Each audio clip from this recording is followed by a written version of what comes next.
Thank you, one and all, for joining me and Annie Pruitt again for another incredibly death-defyingly exciting episode of the Top Five Podcast. And I'm Chris McPeak, and here's Annie Pruitt. Hi, Hello Annie there. Pruitt. How are you, my love? I'm excellent. And yourself? I'm fantastic as always. What is the word? The bird is the word. The bird is the word. No, so hanging out Sunday afternoon, looking forward to just, wrapping it up with my big sister and talking about awesome pop culture stuff that I love. And chilling, minding our business. Your salt. Yo, Salt. The top Yeah. 5 songs that Chris thinks she raps outstandingly, but that Charles says she cannot rap. Oh, everybody can do salt and pepper. He's wrong. Yeah. So there. But I actually do have excellent cadence. So there you have it. Yeah. All right, Annie, what is the topic of today's show? Oh, okay. So today we're going to do our top 5 favorite Netflix series, and we're going to make the distinction of these are the seasonal recurring Netflix series, not the limited series. Right. And did we decide they might already be done, right? They're not, some of them are not still in season, but they did originate on this network. Yeah. And so we're putting this out there right now. Annie told me a couple weeks ago that Cobra Kai can't be on the list because it was not a Netflix original. It was a YouTube show. Yes. Before Netflix brought it over. So actually I had to rethink a couple of my choices because I was going to put The Killing on here, but that actually was originally an AMC show. So I'm hoping that everything that wound up on my list, other than one of them, is a remake of another show, but we'll cross that bridge when we get to it. All right, Hash Brown, send it to the internet. Hash Brown, send it to the internet. Oh my gosh. Everybody better start thinking outside the box. Yes. Season 5 is live now, Cobra Kai on Netflix. So yeah, Annie and I will be watching that together and we will report back at some point. But for now, Annie, why don't you tell us what is your number 5 favorite Netflix recurring seasonal series show? Blah, blah, blah. This is the only kind of reality show or kind of reality show. It brings me the most joy and the most laughter of any on television right now. And that is all channels. And that is the Nailed It, where they get 3 amateur bakers who do not know how to bake and they give them the wildest challenges. I mean, one of them, it premiered in 2018 and they literally had to make a cake in the shape of Donald Trump's head, which was so, and the wildest challenges you've ever seen. But it's hosted by this woman, Nicole Byer, and then a chocolatier, Jacques Therese. And Nicole Byer is one of the most hilarious women I've ever seen host something.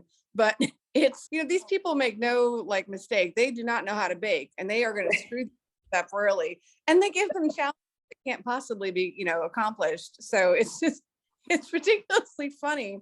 And every time they show off, with their attempted baking and they say I nailed it, I laugh wholeheartedly, but bust out laughing. And my kids and I, honestly, it's some of the most fun and the most necessary laughter I've had. So my number 5 is Nailed It. All right, cool. Well, I'm gonna have to check that out.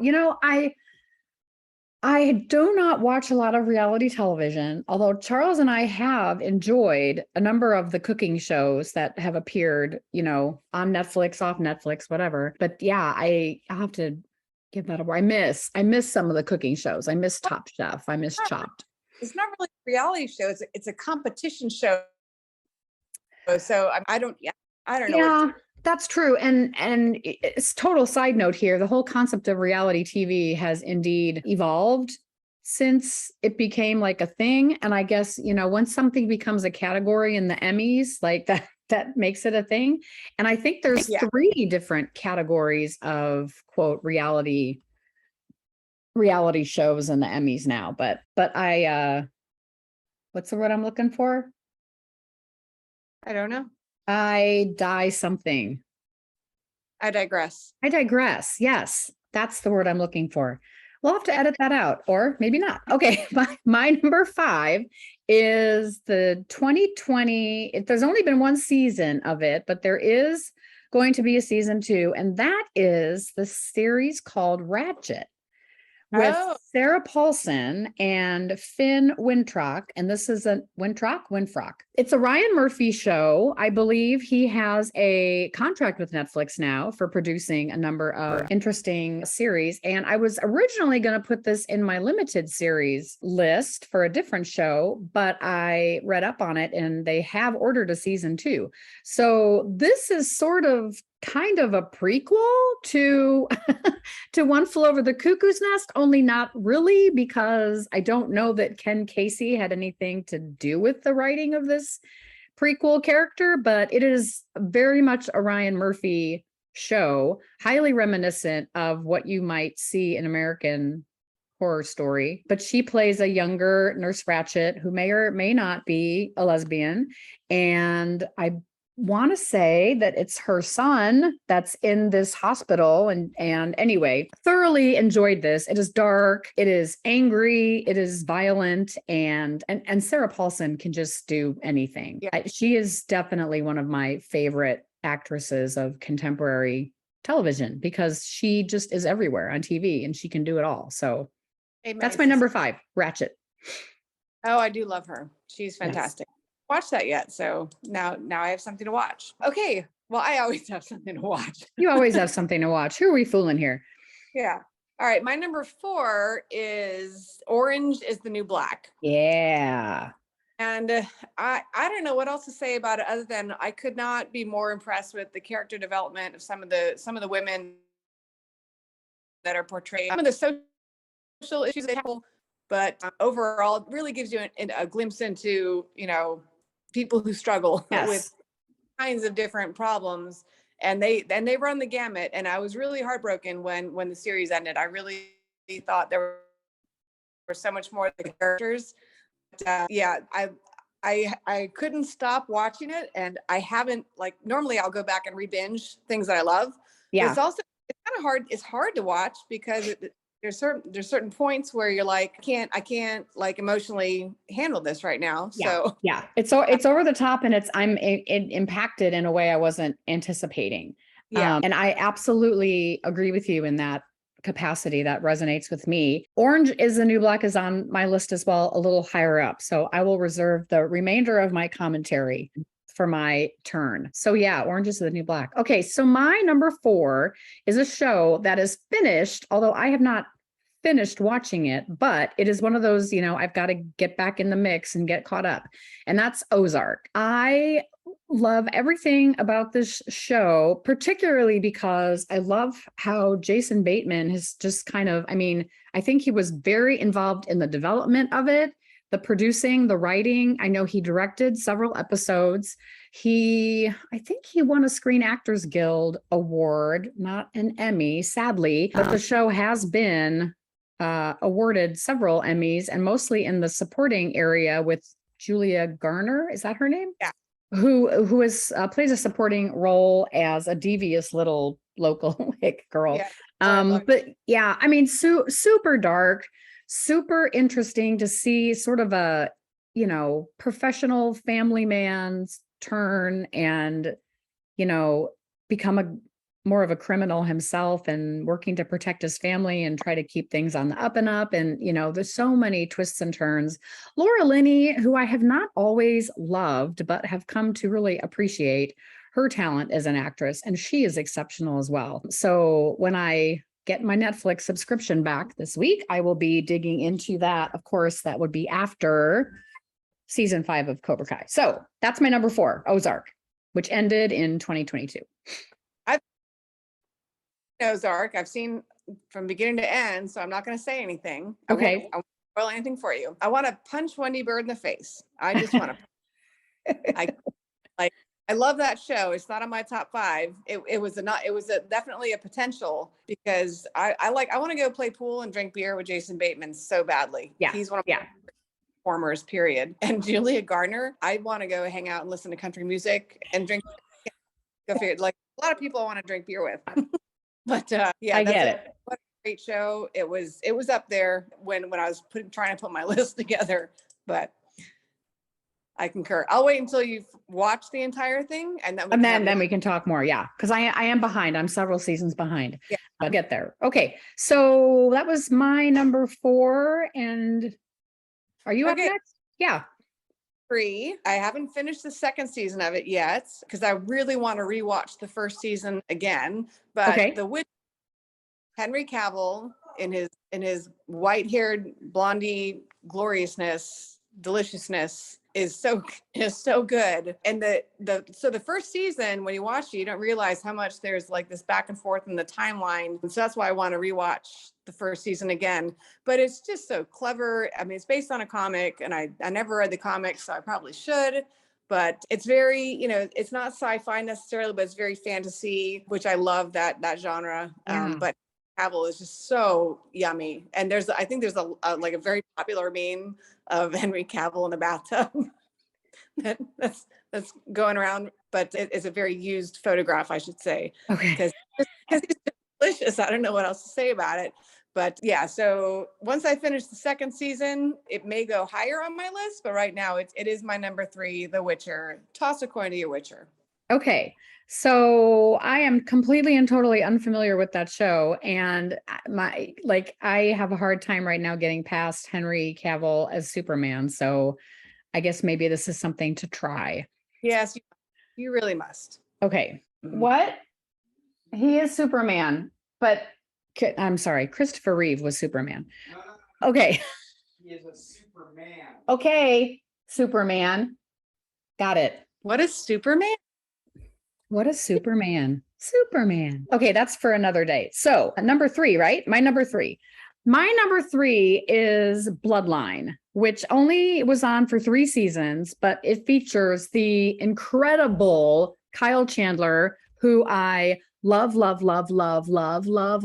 ever since Friday Night Lights. And I will watch anything that man is in. The supporting cast is fantastic. And I'm going to forget his name now, Ben something. It's an Australian actor who plays, it's about this family who lives out on the Florida Keys. They have a bed and breakfast, and the parents are definitely like legacy parents of this community that they live in. They're very popular. They're very wealthy. They're very well known. They have 4 children. They had a 5th child, and the children are all in their various places of success or not. So the oldest son is Danny, who's played by this Ben actor that I'm not remembering right now. And then you've got Kyle Chandler is the second son. He's a sheriff. There's a daughter who is a lawyer. And then there's the youngest son who runs like a shipping business with boats. But anyway, the series starts with there being a celebration of the parents, and the oldest brother comes back to town because he's kind of been the black sheep over the years, and something happens and the family gets pulled into this sort of dark spiral of, wickedness, and one scary turn after another, and it keeps getting deeper and deeper and deeper. And the tagline for this film is that we're not a bad family, but we did a bad thing. And that keeps recycling itself throughout the series. It has an exceptional cast. So you've got Kyle Chandler, you've got this Australian dude whose name I can't remember. You have Ben Mendelsohn. Yes, Ben Mendelsohn, who I believe won an Emmy for this, or maybe a Golden Globe for this show. You've got Sissy Spacek and Sam Shepard, who play the patriarch and matriarch. Linda Cardellini is in it. She plays the daughter. John Leguizamo shows up in season 2. And it is just a great mystery show that, wrote out its time in 3 seasons, but it is a show I've gone back to rewatch because it's exceptional writing, really good storytelling, and I'm sorry, I could just look at Kyle Chandler all day and into the night. He's fantastic. Yeah. That's on my watch list. I have not seen that yet. So you picked two that I haven't seen. So Ha, good. We're not having any duplicates. no, Well, one. we do have one that I know of. All right. So my number two is there's been 3 seasons of it. I don't know if there's going to be any more or not, but number three, I'm sorry. My number two is The Umbrella, based on the comic Gerard Way, which probably the reason I watched it in the first place is because Gerard Way, the lead singer of My Chemical Romance, who's one of my favorite bands of all time, wrote this comic, which ended up being like an amazing comic. So the characters are fantastic and goofy, and they all have these like strange abilities, if you will. But they're like, when they finish season 3, I'm still madly in love with the characters in it. So the writing is fantastic. The cinematography I'm kind of in love with, and the soundtrack, because Gerard Way sings Hazy Shade of Winter. Yes. Right. So but the music is perfectly placed within the film itself, or within the series itself. So, but it's wacky. It's kind of, it's alternative by my definition. So my number two, The Umbrella Academy. Nice. All righty. Yeah. And so that's kind of like a weird take on a superhero story, kind of, but not really. Okay. Well, I will have to check it out. I do very much enjoy Elliot Page, mostly. So Yep. it would be interesting to see him in a new type of show, new type of performance. Yeah, and they did a great job of transitioning the character from season 2 to season 3. Okay. It worked with like the storyline development, even though that wasn't originally like part of the comics. They made it work, which was That's good. a relief. Yeah. Yeah. And, they showrunners, I guess, do take liberties from time to time. And sometimes those things work really well. Sometimes they don't. And if you are developing material from a book, a comic, a previous medium that might have been or not, popular, I just thinking of all the liberties that were taken with True Blood from those books. And I think like, I don't know. I'm a fan of the books for sure, but that's another show I have not finished. I still have to watch the final season and get some closure, or maybe not. Maybe I'll never finish watching it. Who knows? All right. Okay. My number 2 is Orange is the New Black, that we talked about briefly before. All of the reasons that you indicated on your show, like definitely experiencing, and I love how each episode kind of went in a little bit deeper about some of the characters, and you get a lot of their backstory. So as much as it's about, the Taylor Schilling character, Piper, there are so many other characters in that show equally as compelling and emotional that you want to cheer for. And then there's the people that you don't want to cheer for, that you want to like fall off the face of the earth. And one of them gets run over by a car in a season finale, which is pretty fantastic. I have not finished that show either, because to be quite honest, I lost it a little bit when Pusey was killed. Yeah. Samira Wiley had just, that character, her as an actress, like blew me away completely. And I got incredibly emotionally connected to that character.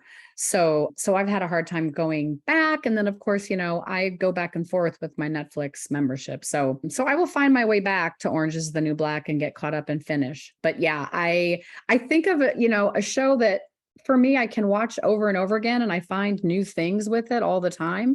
And that is a show that, at least for a while, I was watching. Before there'd be a new season, I would go back and watch all of the previous seasons before I would get into. And I don't remember which, I guess it might have been season 4 where Pusey was killed. But anyway, that's a big fan favorite for me. And Orange is the New Black. All right. Love, love, love. Yep. All right. So my number 1 is you don't have an honorable mention this week? Oh, Yeah, you know what? I will. I'll do my honorable. Yeah, my honorable mention is there's only been two seasons, and they were short seasons at that. But it's a show called "It's the End of the Fucking World." Oh, lovely. About this thinks he might, be he kind of feels like he's going to be a serial killer because he has this idea that he needs to kill things. And so he kind of gets this girlfriend only with the thoughts that he's going to kill her, and essentially falling in love with her. It's a really oddball kind of show. And now I got to look it back up again. But I love the guy who's the lead character, Alex Lawther. Oh, I don't know who that is. He's super cute. He plays James. He's been in a couple other things that I really love too. He's very, very, very British. So yeah, again, it's a limited series. It's really kind of weird. It's a little violent. I'll be honest, but I really need to watch it again. And I hope to God they do more seasons of it because the two short seasons that they had were just not enough for me.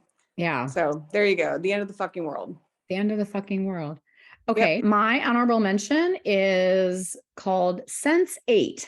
And this was another short season show that had one season, I think, of 8 episodes, and then a second shorter season that actually took them a while to develop. And so again, this is another show I've not finished yet, but the first season was so mind-blowing to me. And my friend Molly and I watched almost the entire thing from start to finish, sitting on her couch knitting one weekend when I was over there to kind of hang out for the weekend and do girly knitting things. And we locked onto that show and just kept knitting and kept watching. And it was really, really fascinating. These 8 characters that discover they're sort of telekinetically linked to each other. And they're from all different walks of life. It's definitely a sociological experiment in the way that they tell this story. But again, only watched it that one time through the first season with Molly, all of the episodes sitting on the couch knitting, but it left an impact for me. So that's something I would like to go back and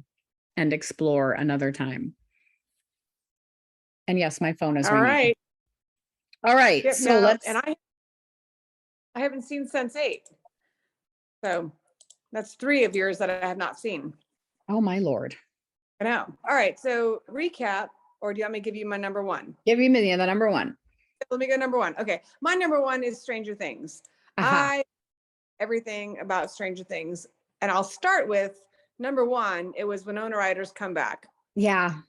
I fucking love Winona Ryder.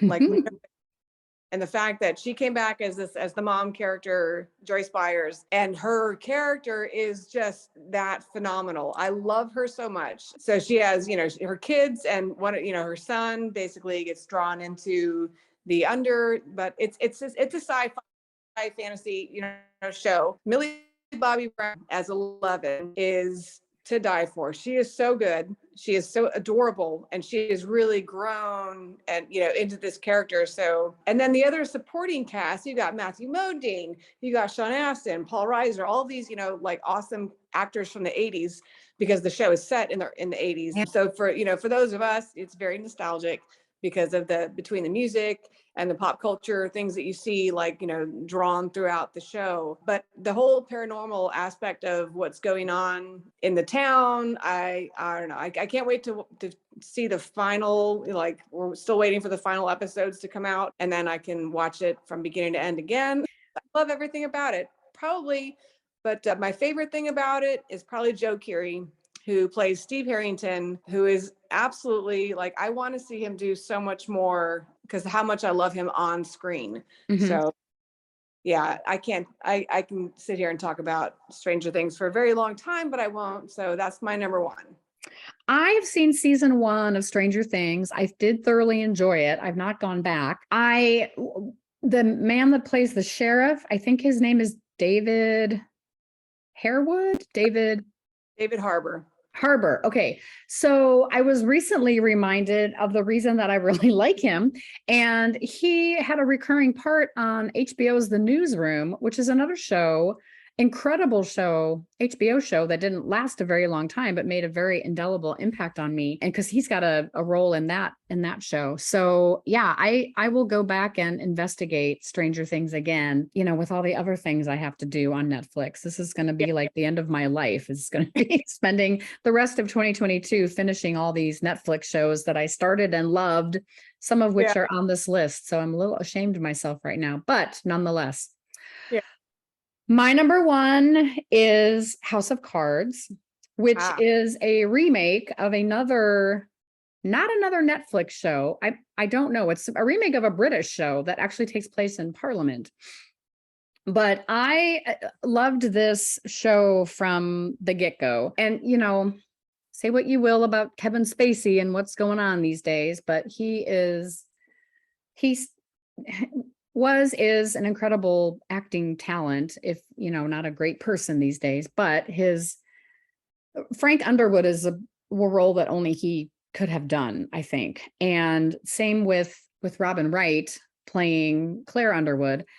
And then you've got, oh gosh, I'm going to forget half the people that are in the show, but the chief of staff character is fantastic. Why can I not think of names right now? This is making me nuts. But just not anybody in the show with any moral redeeming values. Everybody is out for something. Everybody is out to fuck someone else over and continue their, you know, climbing the political ladder all the way through to the final season, which Kevin Spacey did not appear in because that was the point where his off-screen behavior had sort of done him in. So that is not my favorite season of the show, but still really, really incredible writing, very good storytelling, and an interesting look into the world of politics and the presidential races and this, that, and the other thing. It was very telling that this show would be popular during the election of 2016. And so lots of I don't know what the word is, parallels maybe being woven in through the plot. But yeah, I have watched the entire series probably 4 or 5 times over the years, and it ended in 2018. But yeah, it is a powerhouse of a show. And just I've never seen. Oh really? You've never seen any of it? List. Wow. Yeah. It is quite something. Give me lunch. It is quite something. All right, Annie, let's recap. All right. So my honorable mention was It's the End of the Fucking World. And then I went, my only comedy, nailed it. And then Orange is the New Black, The Witcher, The Umbrella Academy, and The Awesomeness of Stranger Things. Beautimus. My honorable mention was Sense8. And then at number 5, Ratchet. Number 4, Ozark. Number 3 on my list is Bloodline. Number 2, our only overlap, Orange is the New Black. And my number 1 Netflix recurring series is House of Cards. Awesome. I liked it. We didn't have up on that one. Yeah, just that one. And I kind of expected that, actually. And I was flirting with putting Stranger Things on there, but only one season. Yeah. I don't know. Yeah. Netflix has so much stuff out there, and delineating between the recurring series and the limited series, and we're going to take on limited series again soon. Yep. After we dig through that, there's again so many to choose from. It was crazy doing research for this and trying to dig into like, oh yeah, this is definitely worthy of the top 5, but this is going on my top 50 list of things on Netflix that I now need to go and watch because they are amazing, etc. So, yeah. Okay, so that is this week's top 5 list. We, Annie, me, and Heather, and Chris, and Doug, and Adam hasn't hosted a show yet, but he will. We also really want to hear from you, our listeners, and let us know what you're thinking of our lists. We invite you to pitch a top 5 list to us or dig in and tell us what you really think about our stuff. So you can do that by shooting us an email at hello@thetop5podcast.com. She's Annie, I'm Chris, and we are so very grateful for you downloading this week's episode. So we will catch you on the flip side later on. See ya. Bye.